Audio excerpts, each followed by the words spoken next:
Welcome to Israel Now News. I'm Yochanan El Rom. And I'm Rebecca Rand. In our top story, Israeli Prime Minister Benjamin Netanyahu has announced that he will bring the issue of extending sovereignty over Judea and Samaria to a cabinet vote as early as possible.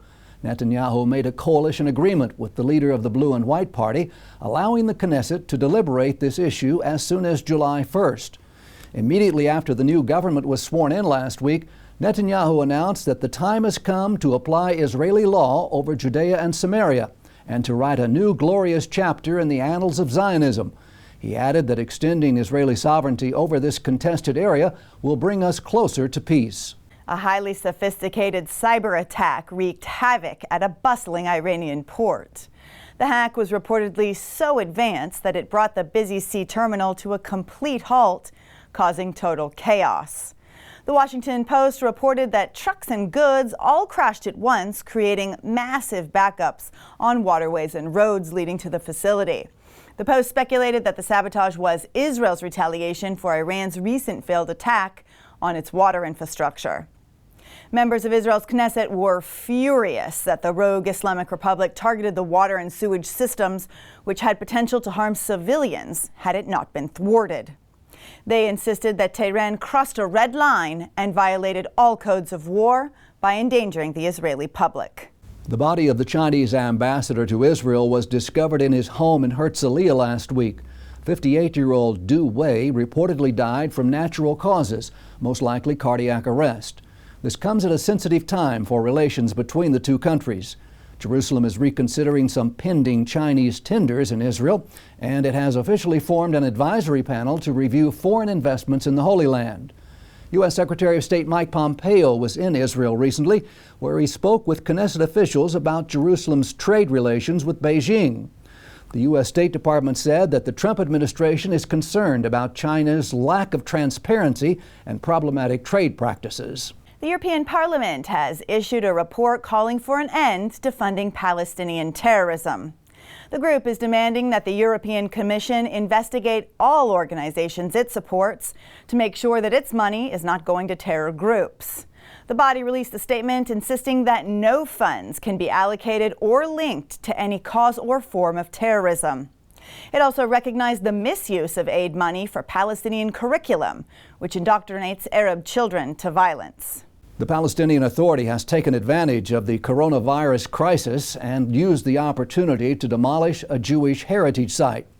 PA workers reportedly destroyed the ruins of a Hasmonean castle, while Israeli civil administration inspectors were obeying stay-at-home orders during the peak of the COVID-19 outbreak.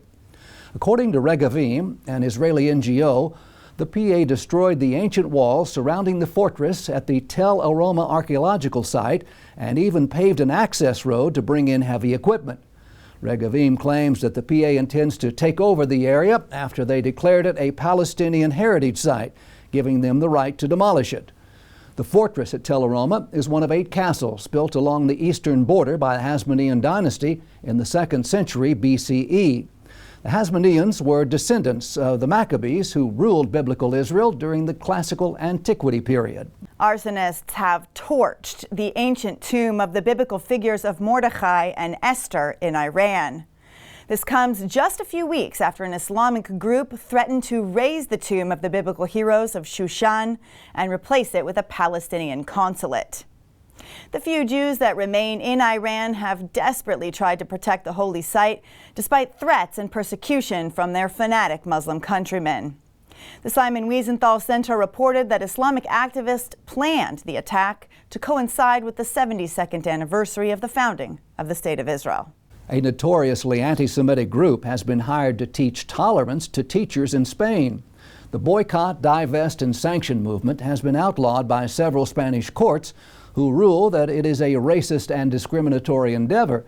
But a Spanish county has hired BDS País Valencia to teach online classes to educators on how to combat racism. This group openly calls for a boycott of Israel. It's also the same organization that attempted to exclude an American Jewish reggae singer from performing at the Sunsplash Music Festival in 2015. Jewish rights groups in Spain are protesting the decision to hire the blatantly anti-Semitic organization. One remarked that having BDS País Valencia teach a seminar on tolerance is like having a Nazi lecturing against racism. The Anti-Defamation League has released troubling statistics on anti-Semitism in America. According to the organization, attacks against Jews in the United States reached an all-time high last year. In its annual report of anti-Semitic incidents for 2019, the ADL noted 2,107 reported events targeting Jews, including 919 acts of vandalism and 61 assaults. This is a 12% increase from 2018 and is the highest annual tally since the group began tracking anti-Semitic attacks in 1979. This was a particularly gruesome year for violence against Jews in the U.S. In April, a gunman opened fire on a synagogue in San Diego. In early December, assailants targeted a kosher supermarket in Jersey City. And later that month, 5 Jews were stabbed with a machete during Hanukkah at the home of a rabbi in Muncie, New York. Synagogues and Jewish cemeteries throughout the United States were vandalized, and many Jews reported feeling unsafe. Facebook has announced the closure of 500 fake accounts used to spread Iranian propaganda. They were active since 2011 and were used to target voters in the United States and England. The covert network of hundreds of supposedly independent media sites were traced back to Iran's state-run broadcasting corporation, which holds very close ties to Supreme Leader Ayatollah Ali Khamenei. This is not the first time that the rogue Islamic Republic has been found manipulating social media. In 2018, Reuters reported that Tehran used more than 70 websites masquerading as independent news sources to disseminate falsified news stories. An Israeli singer's rendition of a biblical prayer for healing has taken the Middle East by storm. In the book of Numbers, chapter 12, verse 13, Moses prays to God to heal his sister Miriam. Yair Levy put the words of the prayer to music for his ailing grandmother, but the song went viral, inspiring people around the world during the coronavirus pandemic. Levy said that immediately after he released the song, it was shared online by Jewish communities, evangelical Christians, and even Muslims in Arab countries that are not so friendly with Israel. To date, the prayer has been translated and sung in multiple languages and has been covered by singers in Lebanon, Namibia, Africa, India, and Brazil. Police in the Ukrainian city of Kolomia are demanding that the Jewish community submit a list of all Orthodox Jews by name, including their mobile phone numbers and addresses. Members of the Ukrainian Jewish community, located about 250 miles southwest of Kiev, shared the letter written by a high-ranking officer in the National Police Force. The head of the Jewish community refused to comply with the request, calling it open anti-Semitism. Last week, the Jewish people celebrated 53 years since the holy city of Jerusalem was liberated and restored as the undivided capital of the state of Israel. Yom Yerushalayim, or Jerusalem Day, marks the momentous occasion when Israeli troops advanced into Jordanian-occupied areas of the Holy City during the Six-Day War and regained control over the Old City, which is the beating heart of the Jewish people. The IDF advanced to the Western Wall and ascended the Temple Mount, where Colonel Mordechai Gur spoke the historic words, "The Temple Mount is in our hands."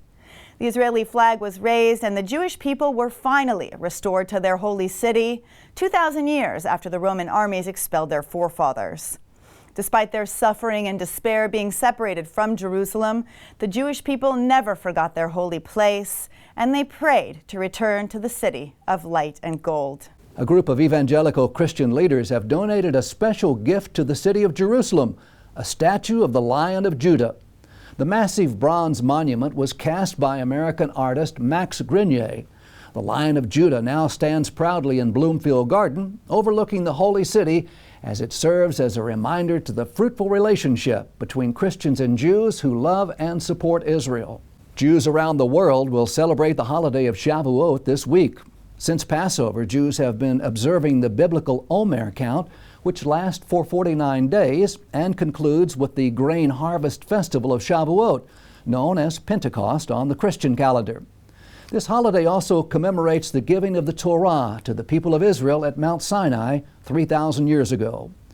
Jews traditionally go to the synagogue to hear the reading of the Ten Commandments, But this year, due to the coronavirus, most will recite them from home. It's also a tradition to read the book of Ruth during this holiday, as her great-grandson, King David, died during Shavuot. We at Israel Now News would like to wish all of our viewers a Chag Shavuot Sameach and a happy Pentecost.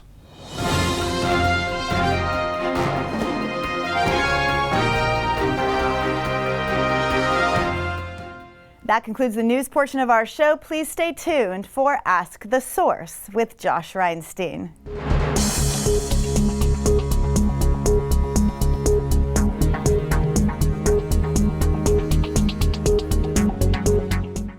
Hello and welcome to Ask the Source. I'm your host, Josh Reinstein, and we're here in our beautiful studio in Jerusalem. My guest today is Maayan Hoffman. She is the news editor of the Jerusalem Post. Maayan, thanks for being on the show. Thanks for having me. Tell our viewers a little about the Jerusalem Post. So the Jerusalem Post is the oldest and largest English-speaking newspaper here in the country, in Israel. We have over 1 million readers on average every day on our website, and of course several thousands that are reading it in print, tens of thousands. We cover everything in Israeli life, from culture to politics to health and science and diplomacy, everything in between. How has the coronavirus changed the online media world? I myself go to jpost.com maybe every 10 minutes just to get the latest updates. So how much has this changed your work? Well, first of all, we appreciate you coming to visit us. Well, it's changed our work a lot. I mean, number one is that as people went into lockdown across the world, and remember there was in more than about 200 countries people were in lockdown, more and more people took to the internet to understand what was going on with coronavirus, both in their own countries but also worldwide. And so we saw a 150% spike in traffic actually as coronavirus hit the nations. And that has really not leveled off so much. People are still reading more. We had great traffic before, but we have even better now. In addition, there's become an even greater responsibility in what we're doing. So whereas before, we even with around 1 million people coming in every day, some different stories got different amounts of hits. When it came to covering the coronavirus, understanding what the symptoms were, understanding the risks that were involved, international travel, business, restrictions, people were flocking to the website to get that information. It became even more important that we had everything accurate, quickly, and accessible. For English speakers here in the country, we translated restrictions for them, and we helped explain what the scenarios were that the health ministry was putting out. And we were really the only publication that was doing it to that kind of depth in their native language. So that was another thing that shifted. And I would say the other thing is that because people were in lockdown, journalism shifted as well. Usually a journalist is out in the field, we're meeting sources, we're covering events, we're hanging with the people who are making the news, but the people who are making the news were also inside. And so all of our interviews went to telephone, to WhatsApp. It's sort of what you expected it to start becoming sometime within the next decade, actually happened now in the era of coronavirus. And because people were at home, though, they were very accessible, so we were also able to bring some of the most interesting interviews to our readers. Things that might take days to secure could happen in hours. Well, there's a flip side to the coin. I understand that print media is actually in the, I don't know how to even say it. There is a disaster. What do you think the future holds? Is there going to be print media, or is it all going to the online? Look, I mean, I think it's interesting. In Israel itself, I think you're always going to have print media, and especially on Shabbats, because people that keep Shabbats want to read a newspaper. And I think you're always going to see that. In terms of daily newspapers, it's actually interesting. When coronavirus first started, we actually got an increase in print subscribers as well.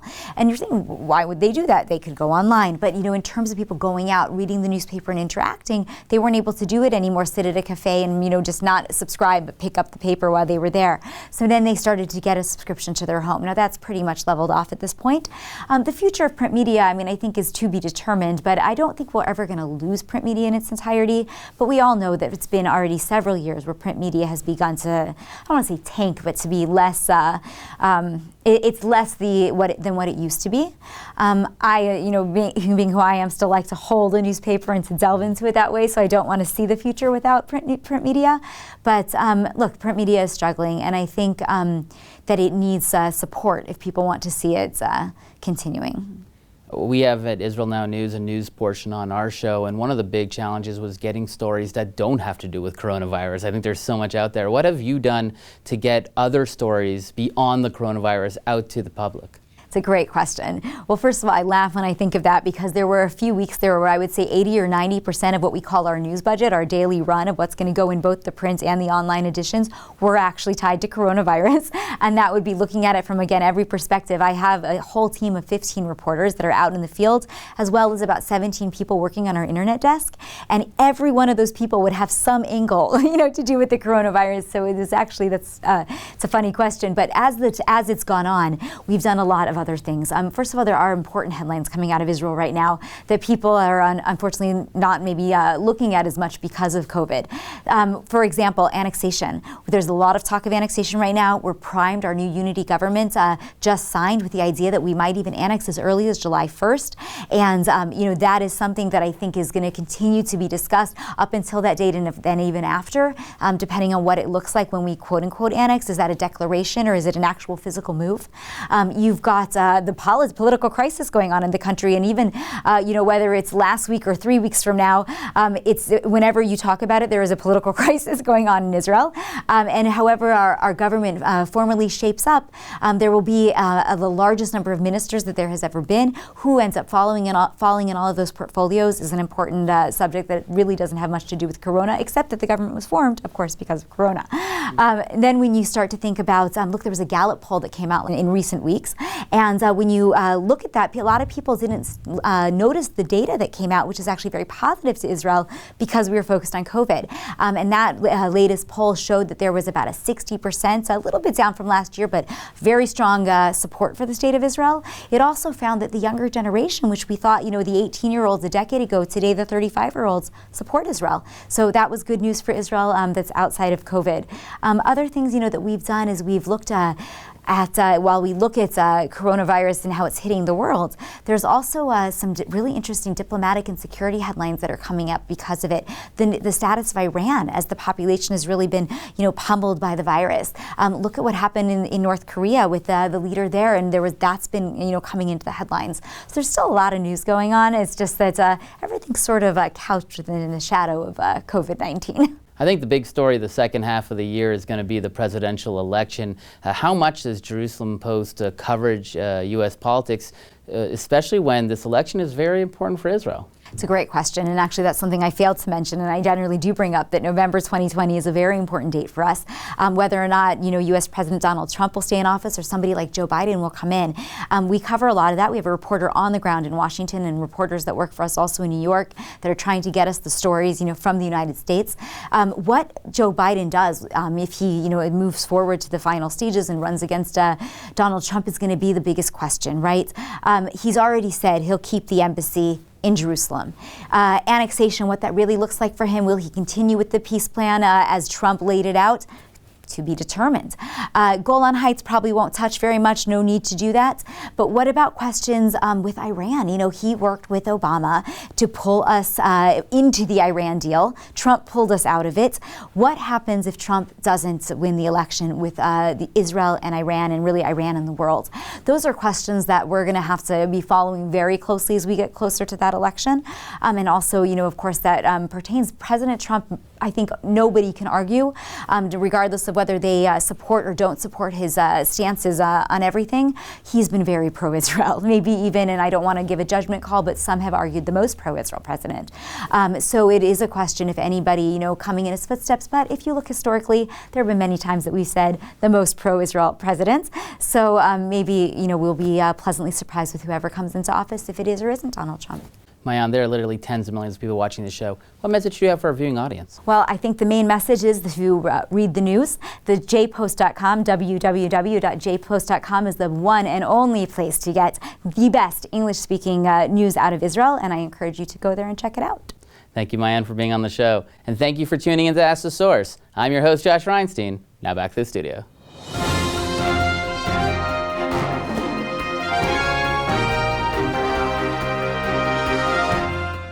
Up next, the return to Zion with Karen Hayesod.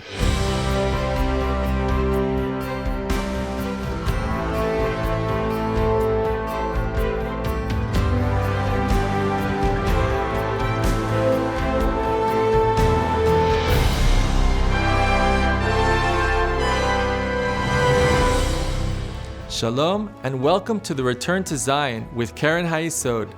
I'm Sam Grunberg, World Chairman of Keren HaYesod, the leading official fundraising organization for the State of Israel. Aryeh Oz is one of Israel's most famed pilots and was responsible for helping to bring home our brothers and sisters from Ethiopia. Let his story inspire you to help bring home the next generation of Ethiopian Olim.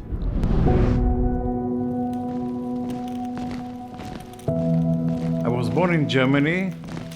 My family fled Germany after the Kristallnacht to Holland with an intention to immigrate to Palestine. However, the Germans conquered Holland and we were stuck in Holland. It was 1942 when we were summoned to the German headquarters and told that we have to evacuate our home to an extermination camp in Poland. A student came over and said, "We have a hiding place for you." The next day I found myself in a Dutch farming family. They kept me for 3 years. I immigrated into Israel in 1946. I was almost 11 years old. I was completely alone in this world. Wherever I came, somebody or some institute came to my rescue. The biggest of all was a youth village where I came to. The educational management took me by the hand and guided me and gave me a start which made my way up to flying school a piece of cake.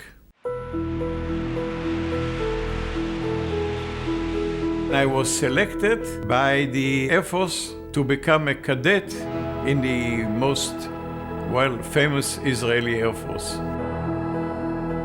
I was grateful that I could repay in a small way and contribute to the same effort. This mutual responsibility from which I gained so much followed through my whole career in the Air Force.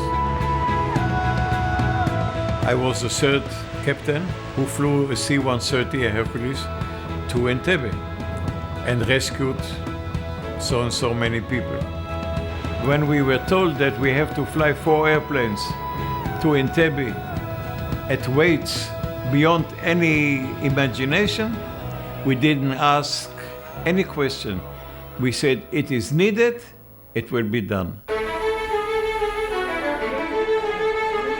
In the early 90s, we were about to evacuate 14,500 Ethiopian Jews from Addis Ababa to Tel Aviv. We had 760 seats in our aircraft. However, when they arrived and all the seats were occupied, commanding officer of the operation came over and said, "We need you to take more people on." And my answer was, you don't have to ask even. It's obvious. Bring them on. I set a world record. I brought on one flight 1,087 people from Addis Ababa to Ben Gurion Airport.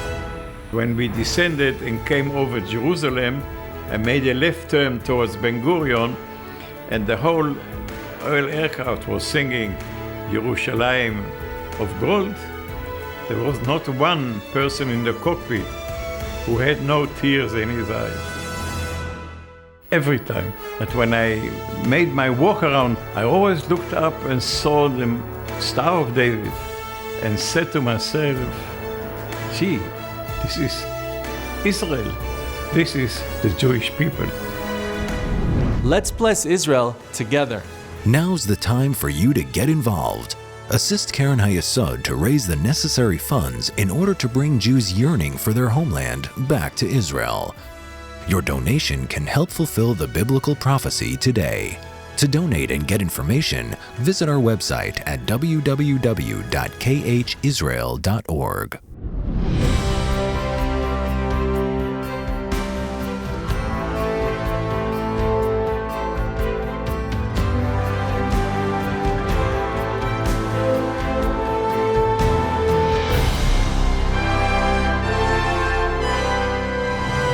Here's the bad news and the good news about minorities in the Middle East. First, the bad news. The Middle East is torn apart by hatred of minorities, Yazidis, Christians, Baha'is, Kurds, and others. Now the good news. In Israel, minorities thrive. Israel has over 1 million Arab citizens. They enjoy equality under the law, and we're working very hard to make sure that they enjoy equality of opportunity. Here's what we've done.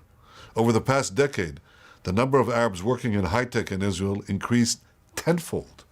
Arab students studying at the Technion, Israel's MIT, tripled. Arab judges nearly doubled. An Arab Supreme Court justice served as chairman of the Central Election Committee overseeing our national elections. Arab participation in the workforce has grown significantly. Arab unemployment is down. For the first time ever, an Arab has been appointed a deputy commissioner of the police, the second highest rank attainable. My friends, none of this is accidental. My government has worked tirelessly to advance equality and opportunity for all.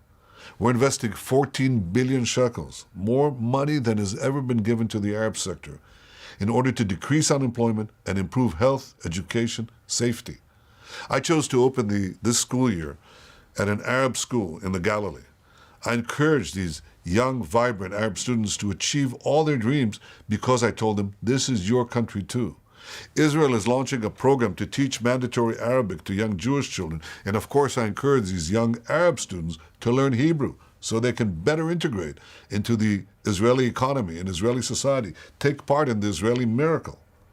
Now, this isn't exactly the image you get of my government by reading some media outlets, but these are the facts. Israel isn't only strong because of our army. Israel is strong because of our spirit, and that includes our tolerance, our diversity, our pluralism. I hope more states in our troubled region begin to emulate Israel and treat minorities with dignity and respect, the dignity and respect that all human beings deserve.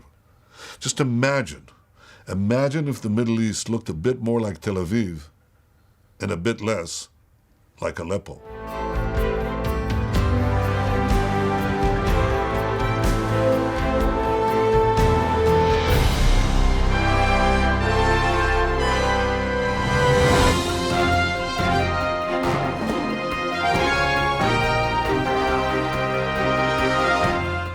That's all for this edition of Israel Now News. I'm Yochanan El Rom. And I'm Rebecca Rand, reporting from our studio in Jerusalem. Please join us next week for all your Israel updates.